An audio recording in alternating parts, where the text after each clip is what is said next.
Hey guys, I'm late getting things going today, but today I wanted to talk to you about puppetry. So, the thing about this is I became very into Jim Henson as a kid.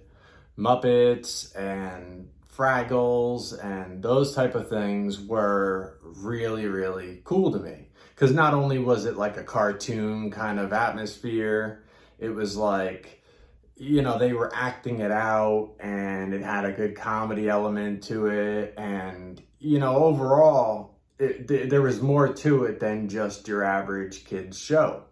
Back then, there was no, Roger Rabbit with any like people interacting with cartoons. There was no CGI. There was no any of that. But puppetry existed.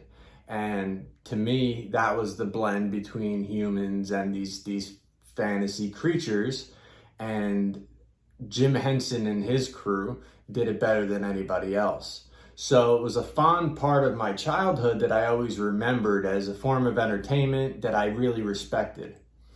Now, fast forward to 10 years ago, because I'm now 10 years sober. When I got sober, I decided, I was throwing tons of money away. Tons and tons of money. Every week I was going through well over $100 of alcohol. So when you do that times 4, times, 12 months in a year, it's a lot of money.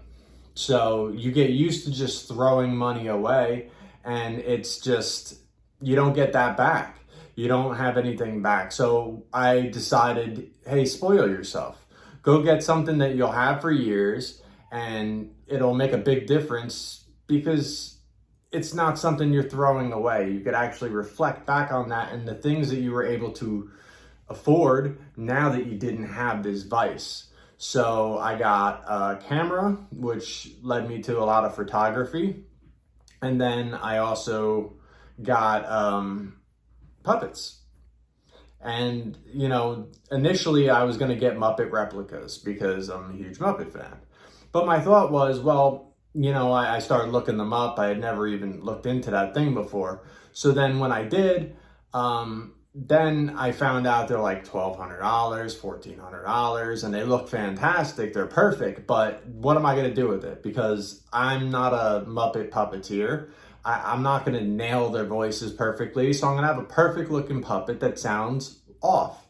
So regardless of how good, even if I worked on the impressions, it's just not going to be on the money the way it looks. So if they're on the money, but I'm off, then it's just kind of a waste. So if I'm going to use it and be functional, I looked up puppets and professional grade puppets, which is where I found Luna's puppets.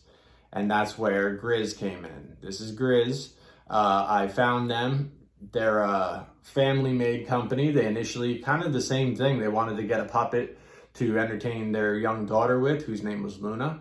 And they founded this company, started making puppets for themselves. And then because they became so good at it, they started getting requests for puppets from their friends. And then everyone else would hear about it. So they became the puppet company they are today. So I went out and I got Grizz. And he's he's been really good to play with, and, just figure out, the ins and outs of puppetry. I only dabble in this. This is only but a hobby. I always hope to do more of it than I do. But the dedication it takes to this, because now when you go back and you actually own a professional grade puppet and you try to do all the interactions of that puppet and you try to actually go through the progressions of as if you were a professional puppeteer, you can see it's not as easy as it looks.